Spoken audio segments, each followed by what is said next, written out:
Welcome back, fourth graders. Hope you had a great weekend.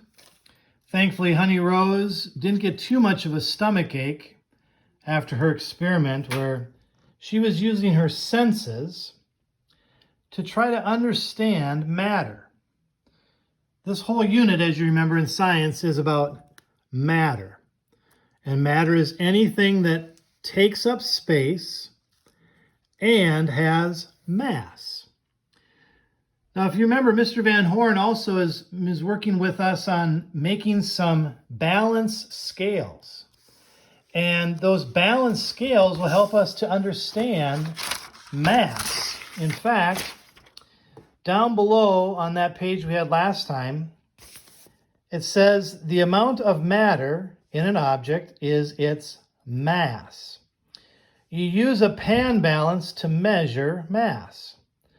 Less massive objects are measured in grams, with a little g for the abbreviation. More massive objects are measured in kilograms, with the kg abbreviation. So really light objects, we usually use grams to measure it. Heavier objects, we use kilograms. Now, you might not be familiar with grams and kilograms because we often here measure things in pounds and ounces. Well, kilograms and grams are just a more scientific unit of measurement, and they're more universally used. In other words, they're used around the world, where pounds and ounces is kind of just a US thing, United States thing. But in any case, it's the same idea. Kilograms you can think of kind of like pounds, and grams you can kind of think like ounces. Ounces are small, pounds are bigger. So you see this balance scale that's like an official scientific instrument. This is one that you would get from a company that measures mass. It says you start by placing the object to be measured on one side of the balance. You add known masses to the other pan until the sides balance. You add up the masses to find the mass of the object. So you can see on this end of the scale, it looks like these weights, these universal weights of certain types of grams, a certain number of grams.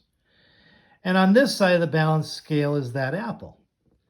So it's balancing. The weights here are balancing how much the apple weighs there. And then we can just count up how many weights were on this side of the scale. So balance scales, what we were working on last week with Mr. Van Horn, building these really cool homemade balance scales, helps us to understand mass. And mass, remember, is an important part of matter. Matter is anything that takes up space and has mass. Well, Honey Rose wasn't concerned about mass. She wasn't doing anything that used that part of matter. In fact, what Honey Rose was doing was using her senses, and in particular, her sense of smell, to understand and identify the properties of matter. So she used her sense of smell to understand matter. We could measure mass, and that's another way of understanding matter, to identify it.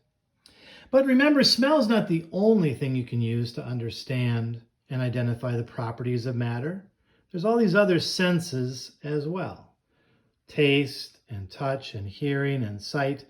And oh yeah, for sure, Honey Rose did involve some taste, but she was trying to identify using her smell.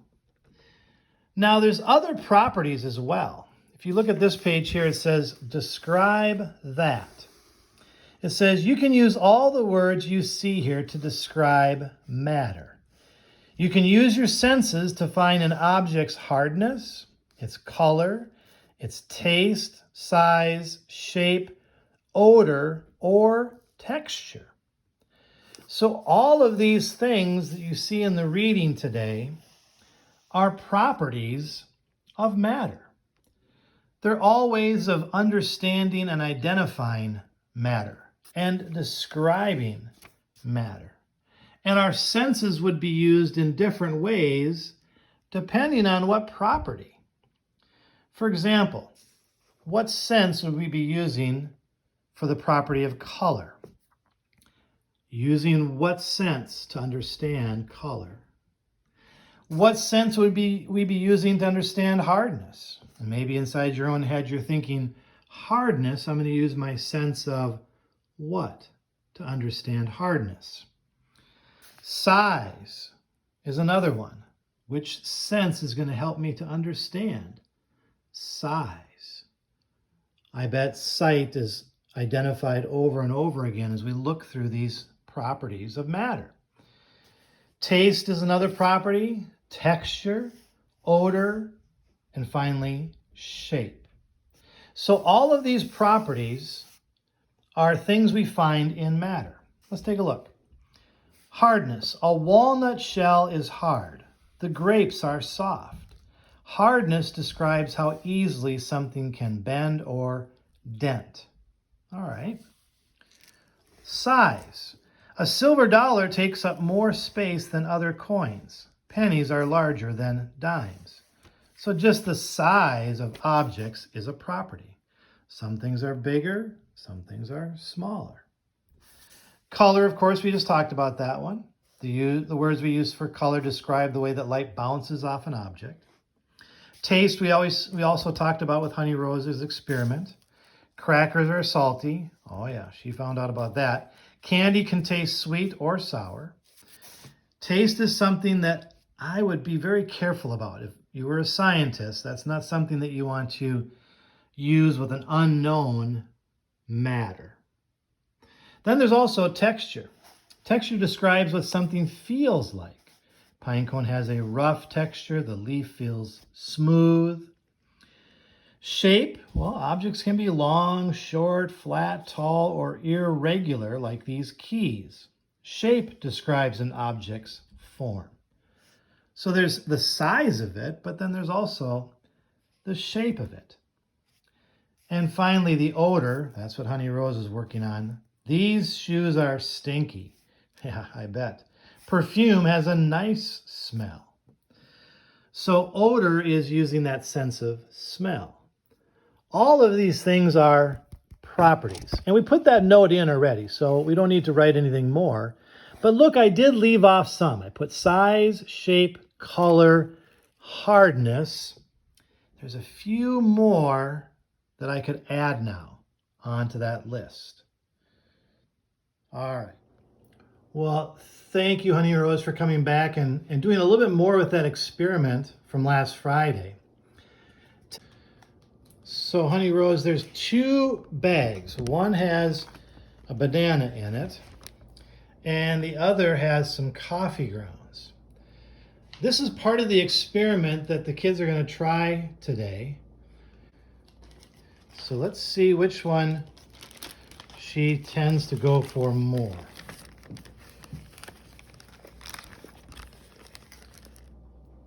So you might not have noticed, but Honey Rose went back for the banana. She sniffed the banana bag, she sniffed the coffee grounds, and then she came back to the banana because obviously her sense of smell was working. And she knew that that smelled better. That was something she was more interested in. Well, this experiment, how to test people's sense of smell, this was in Canvas last week, but apparently it didn't show up for everybody. So I want to put this back in there for those that are interested. It's kind of a fun experiment where you get to try different items. And these different items, you're all going to be using the sense of smell. So the property would be odor. That's the property that's being tested. Oh, Honey Rose, it's a little too late. Sorry.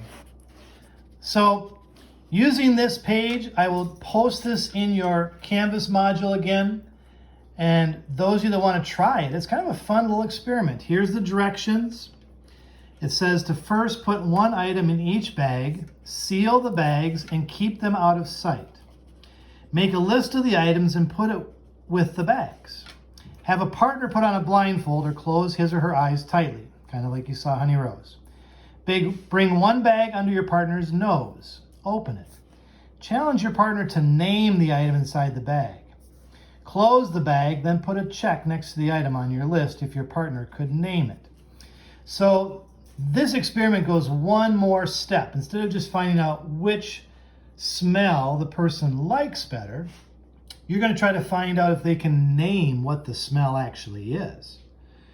Because a human's sense of smell, they can infer. Well, that's a fancy word. I'm going to talk about that more tomorrow. They're going to infer, in other words, use what they know about all these kinds of materials and matter and try to identify what the smell is. And then it says to next repeat steps 4 and 5 with the other bags. Repeat the experiment with new partners. Now, around your house, maybe there's younger brother, sister, older brother, sister, mom, dad. It's kind of fun. Give it a try if you want to. Here's a bunch of items they've listed as examples. You can do other things too. But it's kind of a fun way to test people's sense of smell. See if they can name using that sense of smell. All right, fourth graders. Well, good luck, and we will see you again tomorrow.